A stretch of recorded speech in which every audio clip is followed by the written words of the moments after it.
جب فرض نے محبت کا خون کیا۔ آج وہ رملہ اسرائیلیوں کے قبضے میں ہے، جہاں 800 سال پہلے سلطان صلاح الدین ایوبی نے صلیبیوں سے شکست کھائی تھی۔ رملہ جو بیت المقدس سے 10 میل دور شمال میں واقع ہے، اردن کے علاقے میں ہے۔ جون 1966 عیسوی کی عرب اسرائیل جنگ میں اسرائیلیوں نے اردن کے اس تمام علاقے پر قبضہ کر لیا تھا جو دریائے اردن کے مغربی کنارے پر اسرائیل کی سرحد تک پھیلا ہوا ہے۔ 10 برس گزر گئے ہیں، اسرائیلیوں نے یہ علاقہ خالی کرنے کے بجائے اس پر مکمل قبضہ کر لیا ہے اور کہا ہے کہ دنیا کی کوئی طاقت ہمیں یہاں سے نکال نہیں سکتی۔ انہوں نے رملہ کو اور اس تمام مقبوضہ علاقے کو اس وقت بھی قتل گاہ بنایا تھا جب انہوں نے اس پر قبضہ کیا تھا۔ یہ آج بھی قتل گاہ ہے۔ گزشتہ 1 سال سے رملہ میں جو مسلمان رہ گئے وہ اسرائیل حکومت کے خلاف مظاہرے کر رہے ہیں اور اسرائیلی انہیں ظلم و تشدد اور رائفلوں کی گولیوں سے خاموش کر رہے ہیں۔ اسرائیلیوں کی ہٹ دھرمی اور عربوں کے آپس کے اختلافات بتا رہے ہیں کہ اسرائیلی اس علاقے کو نہیں چھوڑیں گے۔ 10 برس تو گزر گئے ہیں، لیکن 800 سال پہلے جب یہ علاقہ اور یہی رملہ صلیبیوں کے قبضے میں آیا تھا تو سلطان صلاح الدین ایوبی ایک دن بھی چین سے نہیں بیٹھا تھا۔ وہ میدان جنگ سے بڑی مشکل سے جان بچا کر نکلا تھا۔ اس کی فوج ایسی بری طرح بھاگی کہ بکھر کر مصر کا رخ کر لیا۔ فوج کی خاصی نفری صلیبیوں کے قیدی ہو گئی اور کچھ نفری قاہرہ تک بے سر و سامانی کی حالت میں یا پیادہ جاتے صحرا اور سفر کی صعوبتوں کی بھینٹ چڑھ گئی۔ ایسی شکست حوصلے اور جذبے توڑ دیا کرتی ہے۔ سنبھلتے سنبھلتے مدتیں گزر جاتی ہیں، لیکن سلطان ایوبی مصر جا کر نہ صرف سنبھلا بلکہ اس علاقے میں واپس گیا۔ وہاں سے شکست کھا کر بھاگا تھا اور اس نے صلیبیوں کے لیے قیامت برپا کر دی۔ رملہ آج پھر صلاح الدین ایوبی کا انتظار کر رہا ہے۔ سلطان ایوبی کے سامنے صرف یہ مسئلہ نہیں تھا کہ شکست کا انتقام لینا ہے اور صلیبیوں کی پیش قدمی کو روکنا ہے۔ اسے بہت سے خطروں نے گھیر رکھا تھا۔ اس کی صفوں میں غداروں کی کمی نہیں تھی۔ سوڈان کی طرف سے حملے کا خطرہ بڑھ گیا تھا۔ سوڈانیوں کو معلوم تھا کہ سلطان ایوبی کے پاس فوج نہیں رہی اور وہ جو ہے وہ شکست خوردہ اور زخم خوردہ ہے۔ یہ خطرہ تو سب سے بڑا تھا کہ صلیبیوں کے پاس فوج 10 گنا زیادہ تھی اور اس فوج کے حوصلے کو رملہ کی فتح نے مضبوط کر دیا تھا۔ ایک یہ خطرہ بھی تھا کہ جو مسلمان امرا سلطان ایوبی کے مخالف تھے وہ اس کی شکست سے فائدہ اٹھا سکتے تھے۔ وہ ایک بار پھر متحد ہو کر سلطان ایوبی کی اس فوج کے لیے مصیبت بن سکتے تھے جسے وہ محاذ پر چھوڑ آیا تھا۔ اس فوج کا سالار اعلیٰ اس کا اپنا بھائی العادل تھا جس پر سلطان ایوبی کو مکمل اعتماد تھا۔ اور ایک خطرہ صلیبی جاسوسوں کا تھا۔ پسپائی کے وقت صلیبیوں کے جاسوسوں کا بھی مصری فوج کے بھیس میں مصر پہنچ جانا آسان تھا۔ یہ جاسوس مصر میں افواہیں پھیلا کر قوم کی حوصلہ شکنی کر سکتے تھے۔ اس شکست کے بعد العادل قرون حماد تک پیچھے ہٹ آیا تھا۔ اس داستان کی پچھلی اقساط میں آپ نے حماد کی جنگ کی تفصیل پڑھی ہے۔ یہاں سلطان ایوبی نے اپنے مخالف مسلمان امراء کو شکست دی تھی۔ حماد کا قلعہ بھی تھا۔ صلیبی سلطان کو شکست دے کر حماد کی طرف بڑھے۔ العادل خود بھی قابل سالار تھا اور اس کے ساتھ جو سالار تھے وہ مردان حر تھے۔ ان کا دین و ایمان سلطان ایوبی کی طرح پختہ تھا۔ العادل اپنے بھائی سلطان ایوبی کا شاگرد تھا۔ جنگی چالوں کی مہارت اسی سے سیکھی تھی۔ اسے اندازہ تھا کہ صلیبی اتنی بڑی اور اتنی آسان فتح کے بعد رملہ میں ہی خیمہ زن نہیں ہو جائیں گے۔ اس نے کسی بحروب میں اپنے جاسوس پیچھے چھوڑے اور خود فوج کے ساتھ حماد کا رخ کیا۔ اسے پتہ چل گیا تھا کہ سلطان ایوبی مصر چلا گیا ہے۔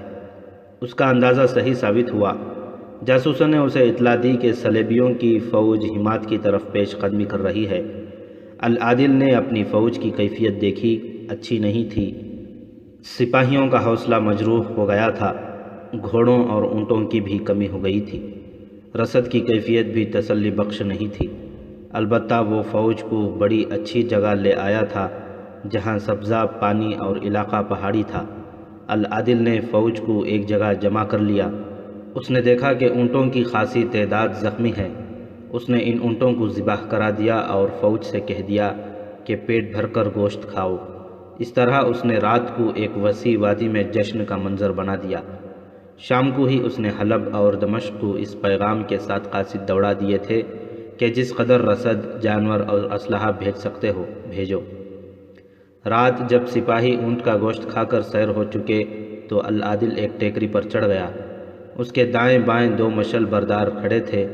اس نے انتہائی بلند آواز سے کہا، اللہ اور رسول صلی اللہ علیہ وسلم کے مجاہدوں، اس حقیقت کو قبول کرو کہ ہم شکست کھا کر آئے ہیں۔ کیا تم اس حالت میں اپنی ماؤں، اپنی بہنوں، اپنی بیویوں اور اپنی بچیوں کے سامنے جاؤ گے اور انہیں یہ بتاؤ گے کہ ہم اپنے رسول کے منکروں سے شکست کھا کر آئے ہیں؟ کیا تمہاری مائیں تمہیں دودھ کی دھاریں بخش دیں گی؟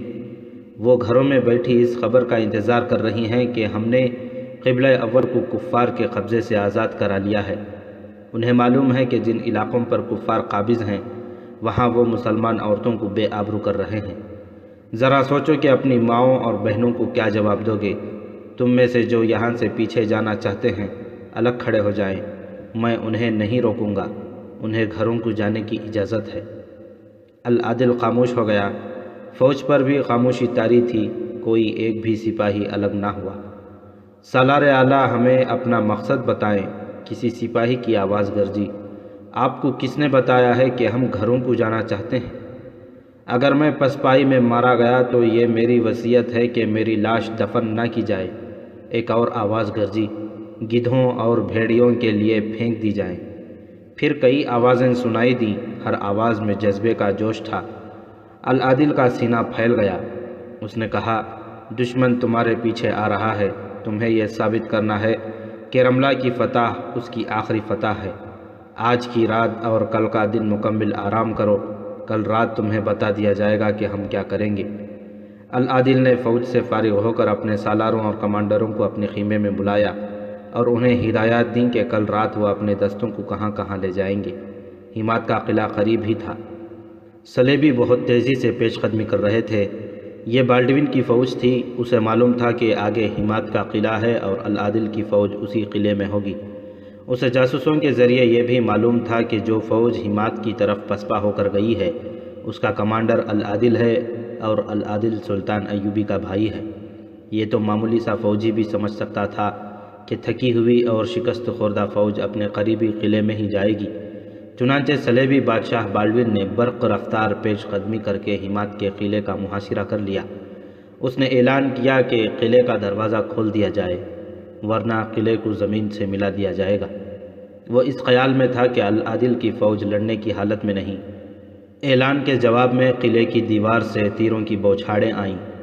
بالڈوین نے ایک بار پھر اعلان کرایا کہ یہ خون خرابہ بے مقصد ہوگا، تم لڑ نہیں سکو گے، قلعہ ہمارے حوالے کر دو۔ میں وعدہ کرتا ہوں کہ کسی قیدی کے ساتھ ناروا سلوک نہیں کیا جائے گا۔ قلعے کے اوپر سے آواز آئی، اتنی دور رہو جہاں تک ہمارے تیر نہ پہنچ سکیں۔ قلعہ تمہیں دینے کے بجائے اسے ہم خود زمین سے ملا دیں گے۔ ہمارا خون بے مقصد نہیں بہے گا، تم بے مقصد موت مرو گے۔ قلعے کی دیواروں پر جو کھڑے تھے انہیں صلیبیوں کی فوج یوں دکھائی دے رہی تھی جیسے سمندر کی موجیں ہر طرف سے قلعے کو نرغے میں لیے ہوئے ہو۔ اس کے مقابلے میں قلعے میں جو فوج تھی وہ نہ ہونے کے برابر تھی، لیکن اس قلیل فوج کے کمانڈر ہتھیار ڈالنے پر آمادہ نہیں تھے۔ سورج غروب ہو رہا تھا۔ صلیبیوں نے اگلی کارروائی صبح تک ملتوی کر دی۔ ان کی فوج تیز رفتار پیش قدمی کر کے آئی تھی، بہت تھکی ہوئی تھی۔ یہ تعاقب تھا۔ بالڈوین اس کوشش میں تھا کہ العادل کو کہیں آرام کرنے اور اپنی فوج کو اثر نو منظم کرنے کی مہلت نہ دیں۔ وہ العادل کو زندہ پکڑنا چاہتا تھا۔ صلاح الدین ایوبی کا بھائی ہونے کی وجہ سے العادل بڑا ہی قیمتی قیدی تھا۔ اس کے عوض صلیبی سلطان ایوبی سے کڑی شرطیں منوا سکتے تھے، کوئی علاقہ لے سکتے تھے۔ بالڈوین کو پوری توقع تھی کہ وہ قلعے کی فوج اور العادل سمیت لے سکے گا۔ بالڈوین نے اپنی فوج کو قلعے سے اتنی دور پیچھے ہٹا لیا تھا جہاں تک قلعے والوں کے تیر نہیں پہنچ سکتے تھے۔ اسے ایسا خطرہ تو تھا ہی نہیں کہ باہر سے کوئی فوج اس پر حملہ کر دے گی۔ سلطان ایوبی بھی وہاں نہیں تھا، اس کی فوج بھی نہیں تھی۔ بالڈوین کو ہمات کا قلعہ اپنے قدموں میں پڑا نظر آتا تھا۔ شام کے فوراً بعد وہ اپنے کمانڈروں کو اگلے روز کے احکامات دے کر اپنی ذاتی خیمہ گاہ میں چلا گیا تھا۔ وہ فوج سے کچھ دور پیچھے تھی۔ اس دور کے جنگجو بادشاہوں کے خیمہ گاہیں شیش محل سے کم نہیں ہوتی تھیں۔ بالڈوین تو فاتح تھا، 3-4 صلیبی لڑکیاں اس کے ساتھ تھیں اور 4 وہ مسلمان لڑکیاں تھیں جنہیں صلیبی کمانڈروں نے مفتوحہ علاقے سے پکڑا اور بالڈوین کو بطور تحفہ پیش کی تھیں۔ یہ لڑکیاں عرب کے حسن کا شاہکار تھیں۔ صلیبی لڑکیوں نے انہیں ذہن نشین کرا دیا تھا کہ ان کا رونا اور آزاد ہونے کے لیے تڑپنا بیکار ہے۔ انہیں یہ بھی بتایا گیا تھا کہ وہ خوش قسمت ہیں کہ جو صلیب کے ایک بادشاہ کے حصے میں آئی ہیں۔ جو لڑکیاں صلیبی فوجیوں کے قبضے میں آ گئی ہیں، ان کا حشر دیکھ کر زمین اور آسمان کانپتے ہیں۔ تمہیں آخر کسی مسلمان امیر یا حاکم کے حرم میں جانا تھا جہاں تم قیدی ہوتیں۔ 2-4 سال بعد جب تمہاری نوجوانی کی کشش ماند پڑنے لگتی تو تمہیں کسی سوداگر کے ہاتھ فروخت کر دیا جاتا۔ تم اگر اپنی فوج کے ہاتھوں چڑھ جاتی تو تمہارے مسلمان بھائی تمہارا وہی حشر کرتے جو ہماری فوج کرتی ہے۔ عورت کا کوئی مذہب نہیں ہوتا، اسے جس کے ساتھ بیاہ دیا جائے یا وہ جس کے قبضے میں آ جائے وہی انسان اس کا خدا اور اس کا مذہب بن جاتا ہے۔ پھر کیوں نہ تم اس انسان کے پاس رہو جو میدان جنگ کا بادشاہ ہے، ایک ملک کا بادشاہ ہے اور دل کا بھی بادشاہ ہے۔ پہلے روز لڑکیاں بہت تڑپی تھیں، ان پر تشدد نہ کیا گیا، انہیں کوئی دھمکی بھی نہ دی گئی۔ بالڈوین نے جب دیکھا کہ یہ نوجوان ہیں اور خوبصورت بھی ہیں تو اس نے اپنے ہائی کمان کے جرنیلوں سے کہا کہ ان لڑکیوں کو ٹریننگ دے کر بہتر طریقے سے استعمال کیا جا سکتا ہے۔ ایسی قیمتی لڑکیوں کو عیاشی کا ذریعہ بنا کر ضائع نہیں کرنا چاہیے۔ چنانچہ اس نے انہیں اپنے پاس رکھ لیا تھا، مگر اس سے یہ توقع نہیں رکھی جا سکتی تھی کہ وہ انہیں بیٹیاں بنا کر رکھے گا۔ اس نے ان کے ساتھ وہی سلوک کیا جس کی توقع تھی، لیکن انہیں اپنی قوم کی شہزادیوں جیسی اہمیت دی، انہیں سبز باغ دکھائے اور باتوں باتوں میں انہیں آسمان تک پہنچا دیا۔ ہمیں اپنی عصمت کی قربانی دینی ہی پڑے گی۔ ان میں سے ایک لڑکی نے اس وقت کہا جب چاروں کو تنہائی میں باتیں کرنے کا موقع ملا تھا، ہمیں فرار ہونا چاہیے اور انتقام لینا چاہیے۔ دوسری نے کہا، لیکن یہ اس وقت تک ممکن نہیں جب تک ہم ان پر یہ ظاہر نہ کریں کہ ہم نے ان کی غلامی دلی طور پر قبول کر لی ہے۔ پہلی لڑکی نے کہا، ہمیں اپنا اعتماد پیدا کرنا ہے، میرے والد سلطان ایوبی کی فوج میں ہیں۔ ایک اور لڑکی نے کہا، آج کل مصر میں ہیں۔ انہوں نے بتایا تھا کہ کافروں کی لڑکیاں اپنی قوم اور صلیب کی خاطر اپنی عزت کی قیمت دے کر ہمارے بڑے بڑے حاکموں کو صلیب کی وفادار بنا لیتی ہیں، کسی کو قتل کرنا ہو تو قتل کرا دیتی ہیں، ہماری فوج کے راز معلوم کر کے اپنے حاکموں تک پہنچاتی ہیں۔ میں جانتی ہوں، ایک اور لڑکی بولی، ان کی لڑکیاں وہی کام کرتی ہیں جو ہمارے مرد جاسوس دشمن کے ملک میں جا کر کرتے ہیں۔ وہ چپ ہو گئی، ادھر ادھر دیکھ کر رازداری سے بولی، اگر ہم انہیں کہہ دیں کہ ہم ان کا مذہب قبول کرتی ہیں تو ایسا موقع پیدا ہو سکتا ہے کہ ہم اس بادشاہ کو قتل کر دیں، اور کچھ نہ ہوا تو فرار کا موقع پیدا کیا جا سکتا ہے۔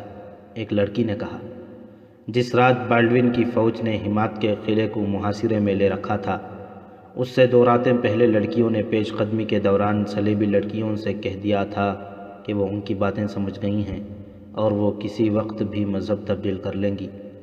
بالڈوین کو بتایا گیا تو اس نے 4 لڑکیوں کو بیش قیمت ہار پیش کیے اور 4 کے گلے میں چھوٹی چھوٹی صلیبیں لٹکا دیں، مگر اس نے صلیبی لڑکیوں کو الگ کر کے کہا، میں ان 4 میں سے کسی کے ہاتھ سے کچھ کھاؤں پیوں گا نہیں۔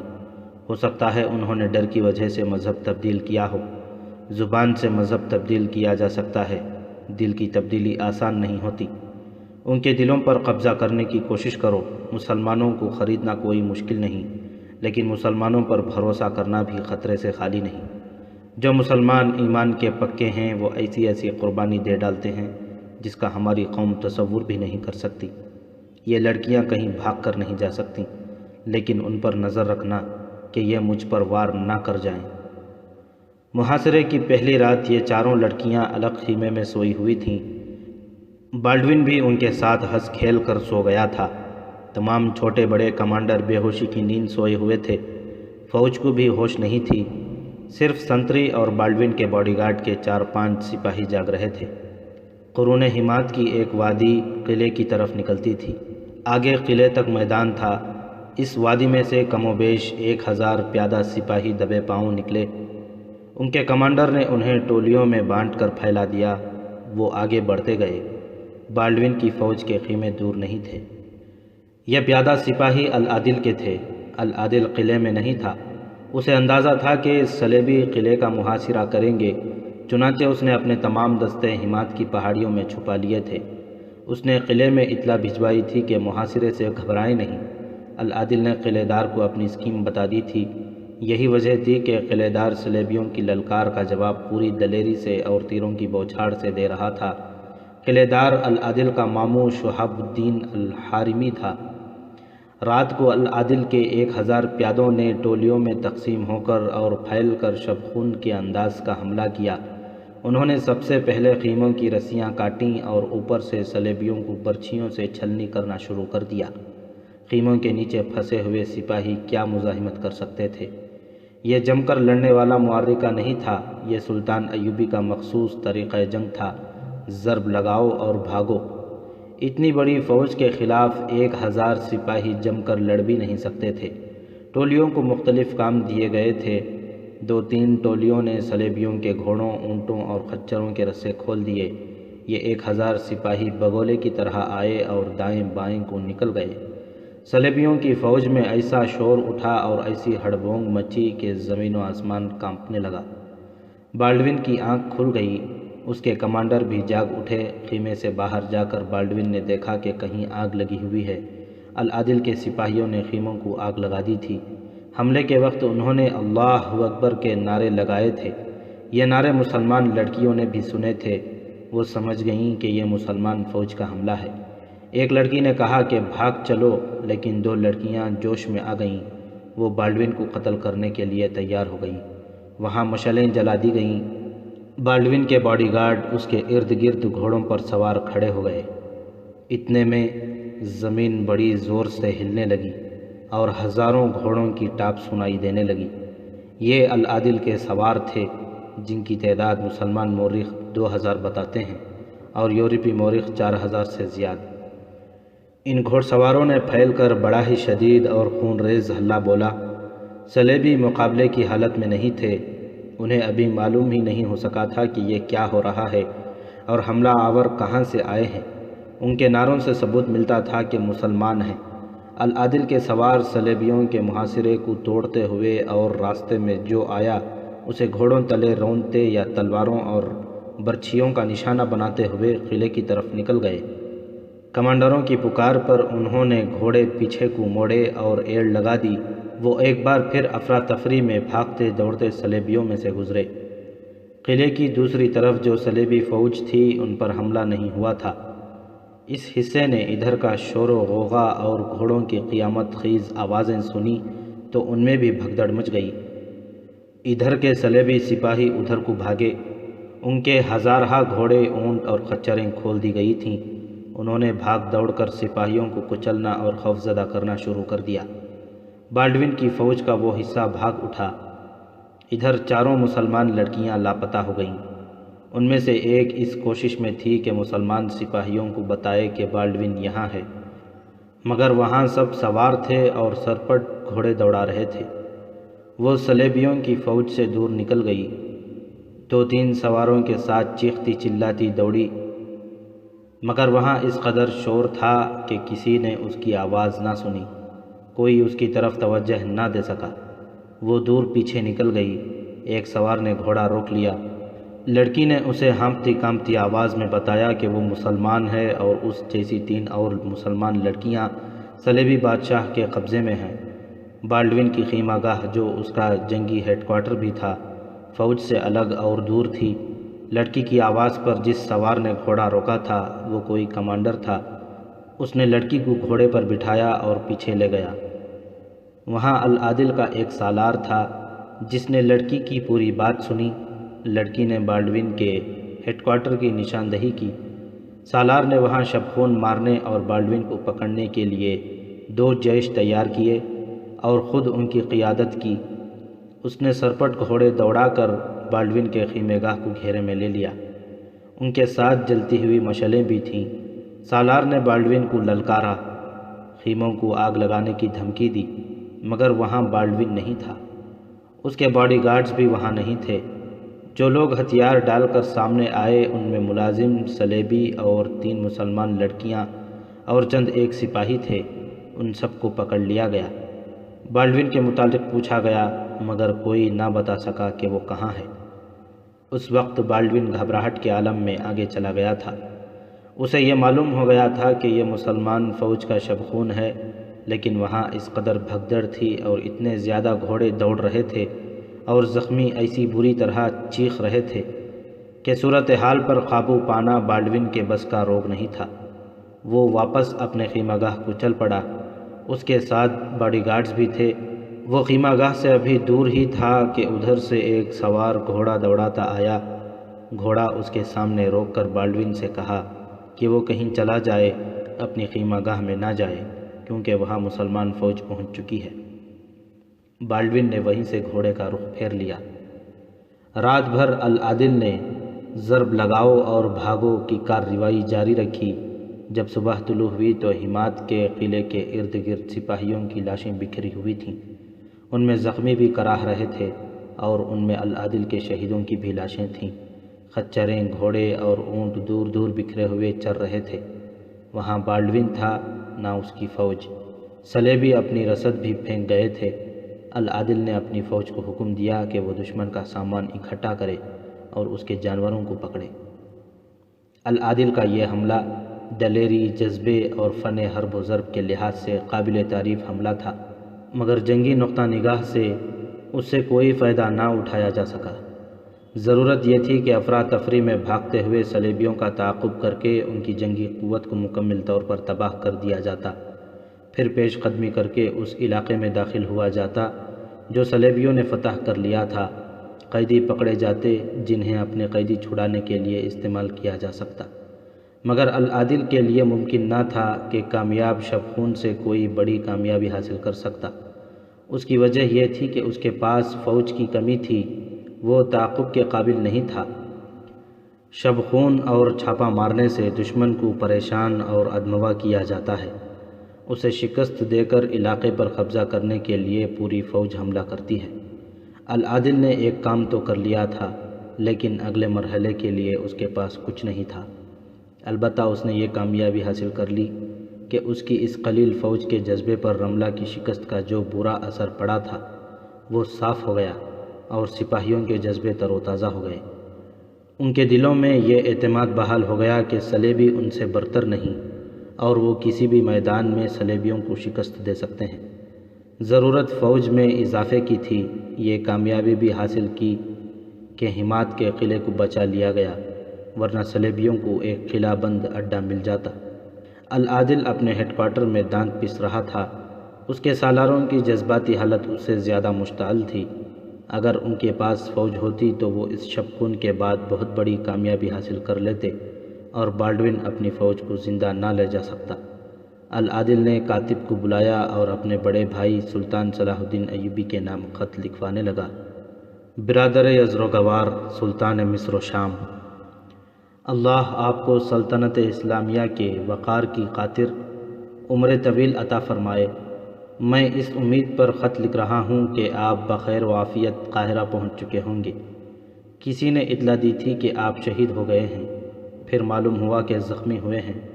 آپ نے دانش مندی کی جو راستے سے قاصد بھیج کر ہمیں بتا دیا کہ آپ زندہ اور سلامت ہیں اور قاہرہ جا رہے ہیں۔ مجھے توقع ہے کہ آپ نے رملہ کی شکست کو دل پر بار نہیں بنایا ہوگا۔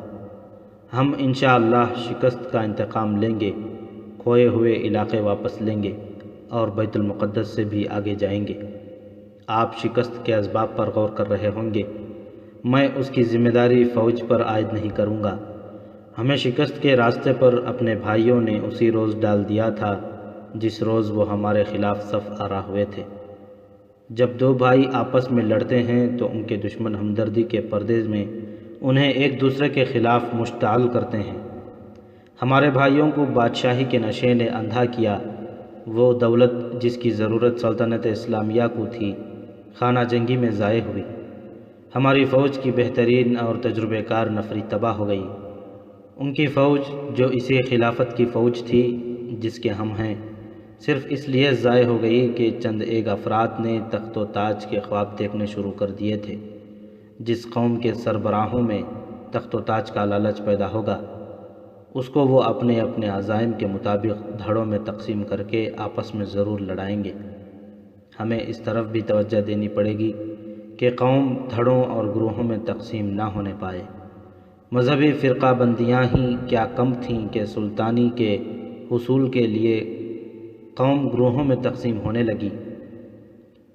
ہمیں شکست تک اسی فرقہ بندی نے پہنچایا ہے، مگر اس کی سزا آج سالاروں اور سپاہیوں کو مل رہی ہے۔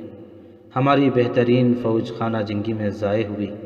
اس کمی کو ہم نے نئی بھرتی سے پورا کیا اور شکست کھائی۔ میدان جنگ سے بے ترتیب جاگنے والے تمام نئے سپاہی تھے۔ میں نے اور میرے سالاروں نے رملہ کی شکست کے فوراً بعد ثابت کر دیا ہے کہ فوج نہیں ہاری۔ میرے پاس وہی پیادہ اور سوار نفری تھی جو آپ نے میری کمان میں دی تھی۔ آپ نے مجھے محفوظہ ریزرو میں رکھا، مگر میدان جنگ کی کیفیت اس قدر تیزی سے بدل گئی کہ مجھ تک آپ کا کوئی حکم نہ پہنچ سکا۔ یہ بھی پتہ نہ چلا کہ آگے کیا ہو رہا ہے اور میں آپ کی کیا مدد کر سکتا ہوں۔ پسپا ہونے والے ایک کمانڈر نے جو دائیں پہلو پر تھا، مجھے بڑی ہی تشویشناک اطلاع دی اور مشورہ دیا کہ میں اپنے دستے استعمال نہ کروں اور حملے کی لغزش نہ کروں۔ میں نے یہی بہتر سمجھا کہ کم از کم ان دستوں کو جو معرکے میں ابھی تک شریک ہی نہیں ہوئے بچا لوں۔ میں نے اپنے جذبات پر قابو پا لیا اور عقل سے کام لیا۔ میں نے حمایت کی طرف کوچ کا حکم دے دیا۔ میرے دستوں کا جذبہ کسی حد تک مجروح ہو گیا تھا۔ میں دعا کرتا رہا کہ دشمن میرے سامنے آئے اور میں اپنے دستوں کے جذبے میں جان ڈالوں۔ میں نے مخبر پیچھے چھوڑ دیے تھے۔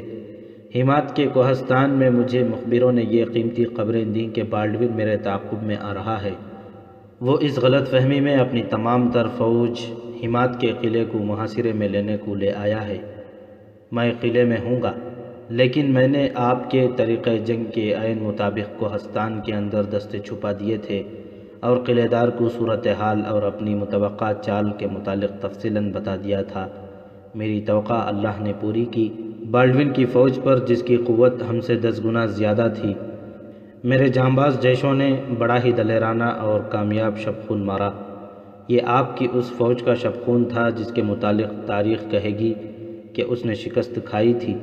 میری خواہش ہے کہ یہ شبخون تحریر میں لا کر کاغذات میں رکھ لیا جائے تاکہ آنے والی نسلیں یہ نہ کہیں کہ شکست کے بعد قوم مر ہی جاتی ہے۔ اگر آپ وہ منظر دیکھتے جو اگلے روز کے سورج نے ہمیں دکھایا تو آپ شکست کے صدمے کو بھول جاتے۔ مجھے افسوس ہے کہ بالڈون میرے پھندے سے نکل گیا ہے، اسے پکڑا نہیں جا سکا۔ میں اس وقت ایک ٹیکری پر کھڑا کاتب سے یہ خط لکھوا رہا ہوں۔ مجھے حمایت کا قلعہ نظر آ رہا ہے، اس پر وحدت مصر و شام کا جھنڈا لہرا رہا ہے۔ قلعے کے ارد گرد صلیبیوں کی لاشوں کے علاوہ کچھ اور دکھائی دیتا ہے تو وہ ہزاروں گدھ ہیں جو لاشوں کو کھا رہے ہیں۔ آسمان سے گدھ اتر رہے ہیں، کہیں کہیں سے دھواں اٹھ رہا ہے۔ یہ آگ گزشتہ رات میرے چھاپا ماروں نے لگائی تھی۔ بالڈون کی فوج جس افراتفری میں بھاگی ہے، اس سے میں وثوق سے کہتا ہوں کہ بالڈون جوابی حملہ نہیں کر سکے گا، تاہم میں اس کے لیے بھی تیار ہوں۔ اگر میرے پاس اتنے ہی دستے اور ہوتے جتنے اب ہیں تو میں صلیبیوں کا تعاقب کرتا اور شکست کو فتح میں بدل دیتا۔ میں آپ کو یقین دلاتا ہوں کہ میرے سالاروں اور کمانڈروں اور تباہ کار سپاہ کا لڑنے کا جذبہ تر و تازہ ہو گیا ہے۔ مجھے امید ہے کہ آپ آرام سے نہیں بیٹھے ہوں گے، فوج کے لیے بھرتی اور نئی تنظیم میں مصروف ہو گئے ہوں گے۔ آپ اطمینان سے تیاری کریں، میں چھاپا مار جنگ جاری رکھوں گا، دشمن کو کہیں بھی آرام سے بیٹھنے نہیں دوں گا۔ اس طرح میں کسی علاقے پر قبضہ تو نہیں کر سکوں گا، البتہ آپ کو تیاری کا وقت مل جائے گا۔ میں نے دمشق بھائی شمس الدولہ کو پیغام بھیج دیا ہے کہ مجھے چند ایک دستے اور دیگر سامان بھیجے۔ حلب الملک الصالح کو بھی پیغام بھیج دیا ہے کہ معاہدے کے مطابق مجھے مدد دے۔ میں آپ کو اللہ کے بھروسے پھر تسلی دے رہا ہوں کہ میرے متعلق فکر نہ کریں، میں اور میرے سالار آپ کی خیریت اور سرگرمیوں کے متعلق جاننے کو بیتاب ہیں۔ اللہ ہمارے ساتھ ہے، اسی کی ذات باری سے مدد مانگتے ہیں اور ہم سب کو اسی کی طرف لوٹ کے جانا ہے۔ الملک العادل۔ العادل نے خط پڑھوا کر سنا، اس پر دستخط کیے اور قاصد کو دے کر قاہرہ کو روانہ کر دیا۔ قاہرہ کی فضا پر مایوسی کے بادل چھائے ہوئے تھے۔ سلطان صلاح الدین ایوبی وہاں پہنچ چکا تھا۔ شہر میں اور شہر کے مضافات میں یہی ایک آواز ابھرتی سنائی دیتی تھی، شکست شکست شکست۔ شکوک اور شبہات بھی ابھرنے لگے تھے۔ شکست جیسے حادثات اور ایسے واقعات جن کے متعلق لوگوں کو کچھ پتہ نہ چل سکے، ایسی فضا پیدا کر دیتے ہیں جس سے افواہیں پھوٹتی، پھلتی پھولتی اور پھیلتی ہیں۔ یہ عمل قاہرہ کے اندر بھی اور ارد گرد کے علاقے میں بھی شروع ہو گیا تھا۔ وہاں دشمن کے تخریب کار اور جاسوس بھی موجود تھے جو یورپ کے باشندے نہیں، مصر کے رہنے والے مسلمان تھے۔ اس کی انہیں اجرت ملتی تھی کہ لوگوں میں یہ مشہور کریں کہ صلیبیوں کے پاس اتنی جنگی قوت ہے جس کے سامنے دنیا کی کوئی فوج نہیں ٹھہر سکتی۔ سلطان ایوبی کی ہاری ہوئی فوج کے خلاف یہ مشہور کیا جانے لگا کہ بیکار اور عیاش فوج ہے، جہاں جاتی ہے لوٹ مار کرتی اور مسلمان خواتین کی آبروریزی سے بھی گریز نہیں کرتی۔ سلطان ایوبی کی جنگی اہلیت کے خلاف بھی باتیں شروع ہو گئیں۔ لوگ جس قدر سیدھے سادے ہوتے ہیں اتنے ہی زیادہ افواہوں اور جذباتی باتوں کو مانتے ہیں۔ مصریوں نے دہشت کو بھی قبول کرنا شروع کر دیا تھا۔ زیادہ تر دہشت وہ سپاہی پھیلاتے تھے جو اکیلے یا دو دو چار چار کی ٹولیوں میں مصر کی سرحد میں داخل ہو رہے تھے۔ یہ دیہات کے رہنے والے تھے جنہیں بھرتی کر کے اور تھوڑی سی ٹریننگ دے کر میدان جنگ میں لے جایا گیا تھا۔ العادل نے ٹھیک لکھا تھا کہ بادشاہی کے لالچی مسلمان امراء اپنی اور سلطان ایوبی کی فوج کو خانہ جنگی میں ضائع نہ کرا دیتے تو نئی بھرتی کو میدان جنگ میں لے جانے کا خطرہ مول نہ لیا جاتا۔ ایک غلطی بھرتی کرنے والے چند ایک حکام نے کی تھی، جو یہ تھی کہ فوج میں کشش پیدا کرنے کے لیے بھرتی ہونے والوں کو مال غنیمت کا لالچ دیا، جبکہ ضرورت یہ تھی کہ انہیں جہاد کے فضائل اور اغراض و مقاصد بتائے جاتے اور بتایا جاتا کہ ان کا دشمن کون ہے، کیسا ہے اور اس کے عزائم کیا ہیں۔ یہ سپاہی پا پیادہ بھی آ رہے تھے، اونٹوں اور گھوڑوں پر بھی آ رہے تھے۔ جب کوئی سپاہی کسی آبادی میں داخل ہوتا تھا، لوگ اسے گھیر لیتے، کھلاتے پلاتے اور میدان جنگ کی باتیں پوچھتے تھے۔ یہ گوار سپاہی شکست کی خفت مٹانے کے لیے اپنے کمانڈروں کو نااہل اور عیاش ثابت کرتے اور صلیبی فوج کے متعلق دہشت ناک باتیں سناتے تھے۔ بعض کی باتوں سے پتہ چلتا تھا جیسے صلیبیوں کے پاس کوئی معقوف الفطرت قوت ہے جس کے زور پر وہ جدھر جاتے ہیں صفایا کرتے جاتے ہیں۔ ایسے مورخوں کی تعداد زیادہ تو نہیں، لیکن دو تین نے، جن میں ارنول قابل ذکر ہے، لکھا ہے کہ صلیبی ایک خفیہ ہتھیار لائے تھے اور یہی ان کی فتح کا باعث بنا تھا۔ تاریخ کے متعلق تحریروں میں اس خفیہ ہتھیار کا آگے چل کر کوئی ذکر نہیں ملتا۔ قاضی بہاؤالدین شداد کی ڈائری میں جو عینی شہادت ہے، ایسے کسی ہتھیار کا ذکر نہیں۔ اس دور کے دیگر وقائع نگاروں اور کاتبوں کی تحریریں بھی اس پراسرار ہتھیار کے متعلق خاموش ہیں۔ غالباً یہ ہتھیار اس پروپیگنڈے کا ایک خیالی ہتھیار تھا جسے مصر اور دیگر مسلمان علاقوں میں صلیبیوں کی دہشت پھیلانے کے لیے کیا گیا تھا۔ ہو سکتا ہے اس کے بہت زیادہ ذکر سے مورخوں نے اسے حقیقی سمجھ لیا ہو۔